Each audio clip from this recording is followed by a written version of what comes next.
Σίγουρα μας βοηθάνε.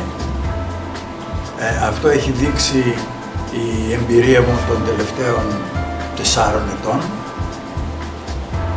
Πρώτα διότι ενισχύεται η μνήμη μας, κάνουμε ασκήσεις οι οποίες μας μαθαίνουν να μην είμαστε αφηρημένοι, να είμαστε προσεκτικοί και όλα αυτά τα σχετικά. Σίγουρα έχω ωφεληθεί πάρα πολύ, μπορώ και φροντίζω τον εαυτό μου πολύ καλύτερα, την οικογένειά μου και γενικά σε όλες μου τις εκδηλώσεις είναι πιο σωστή. Έχω μείνει πάρα πολύ ευχαριστημένος, επειδή είμαι και πολύ παλιός, έχω 14 χρόνια, ήταν όλα θαυμάσια. Πάρα πολύ με ωφελήσανε, είμαι ευχαριστημένη γιατί έρχομαι από το 12, φεύγω από το σπίτι και κάνω αυτά τα προγράμματα και είμαι πάρα πολύ ευχαριστημένη.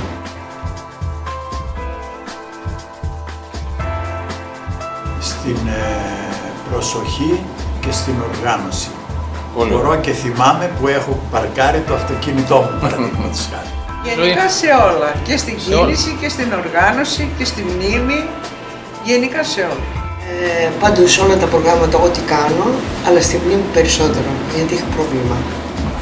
Πάρα πολύ, γιατί θυμάμαι τις πρώτες μέρες που ερχόμουν, που ήρθα από 3 επεισόδια προσωπορισμού και μία αναγνώριζα με προσώπου προσφυλές.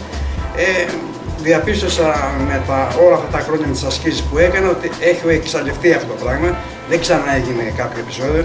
Μία φορά μόνο που προσανατολίστηκα, χρησιμοποίησα μία μέθοδο της ψυχολόγου Ελένης Πόψης, που ήταν καταπληκτική αυτή η ιδέα και ηρέμησα και ξαναβρήκα το προσανατολισμό. Δηλαδή μου έχει φύγει το άγχος, είμαι πιο άνετος, δεν σφίγγομαι σε κανένα ζήτημα και γενικά νιώθω απελευθερωμένος.